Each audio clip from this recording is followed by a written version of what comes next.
बिस्मिल्लाहिर्रहमानिर्रहीम। अस्सलाम वालेकुम। उम्मीद करता हूँ कि आप सब खैरियत से होंगे। पिछली वीडियो में मैंने आपको जो शुगर के मरीज हैं उनको जो आम है उसके फ़वाइद बताए थे और साथ ये मुख्तसरन ये बताया था कि जब भी शुगर के मरीज ने आम का इस्तेमाल करना है तो किन बातों को मद्देनज़र रखना है। आज मैं इंतहाई आसान अल्फाज में आप सबको कुछ ऐसी चीज़ें बताना चाहता हूँ जिससे शुगर के मरीज मौसम गर्मा में इस फ्रूट से लुत्फ़अंदोज़ हो सकते हैं। इसके लिए 4-5 चीज़ों को मद्देनज़र रखना इंतहाई ज़रूरी है एक शुगर के मरीज़ के लिए, ताकि जब भी शुगर का मरीज़ आम का इस्तेमाल करे तो उससे उसकी शुगर मुतासर ना हो। पिछली वीडियो में मैं आपको जो आम है उसकी न्यूट्रिशन वैल्यूज़ के बारे में आपको बता चुका हूँ। आज की वीडियो में मुख्तसरन आपको ये बताऊँगा कि शुगर के मरीज़ ने जब भी आम खाना है तो किन बातों को मद्देनज़र करना है। मॉडर्न जो शुगर के इलाज में जो कंसेप्ट है वो ये है कि पोर्शन कंट्रोल।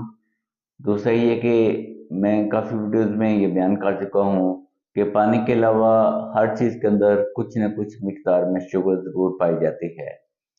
शुगर के मरीज़ को चाहिए कि जब भी खाने के लिए कोई भी चीज़ सोचे तो उसमें ये ज़रूर लिखे कि उसको कितनी मिक़दार में वो चीज़ इस्तेमाल करनी है।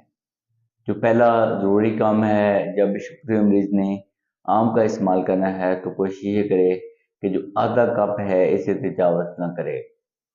अगर हम नापते हैं इसको तो वो 80 ग्राम से लेके 100 ग्राम तक इसका पोर्शन आता है। दूसरा इसके बारे में डायटीशियन की ये राय है कि जब आपको आम को किसी प्रोटीन के सोर्स के साथ मिक्स करके खाएंगे, जैसे कि हम बादाम, पिस्ता, काजू या फिर दही है, इसके अलावा कुछ डायटीशियन के मुताबिक आम को जब आप बॉयल एग के साथ भी मिक्स करेंगे तो इसके साथ आपकी जो ब्लड शुगर है वो कम बढ़ेगी। इसके बाद जो तीसरी चीज़ है वो ये है कि कोशिश ये किया करें कि जब भी आपको जो पीछे मिक़दार रही है उतनी मिक़दार में अगर आपने आम का इस्तेमाल करना है तो आप 2 खाने के बीच में करें। सबसे बेस्ट टाइम है दोपहर और सुबह को नाश्ते के दरमियान या फिर दिन के खाना खाने के 2 घंटे बाद।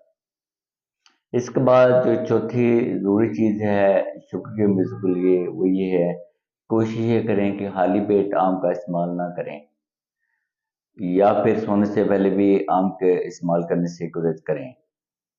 पाँचवीं जो ज़रूरी चीज़ है वो ये है कि जब भी शुगर का मरीज़ आम का इस्तेमाल करे तो कोशिश ये करे कि इसका जूस या मिल्क शेक इस्तेमाल ना करें, क्योंकि ऐसा करने से जो आम के अंदर पाए जाने वाले जो फाइबर हैं उनमें कमी आ जाती है, जिससे हमारी ब्लड शुगर है वो बढ़ जाती है। और जितनी मिक़दार में मैंने आपको आम का बताया है, जब आप इतनी मिक़दार में एक शुगर का मरीज़ आम खाता है और उसके साथ अपनी ब्लड शुगर को वो ज़रूर नज़र रखे। अगर वो ब्लड शुगर बढ़ती है तो उसकी मिक़दार को वो मज़ीद कम करे। तो ये कुछ ऐसे तरीके हैं जो कि शुगर के मरीज़ मौसम गर्मा में इस आम जैसे जो पसंदीदा फ्रूट है उससे लुत्फ़ अंदोज़ हो सकते हैं। इनको अपनाएँ। शुक्रिया।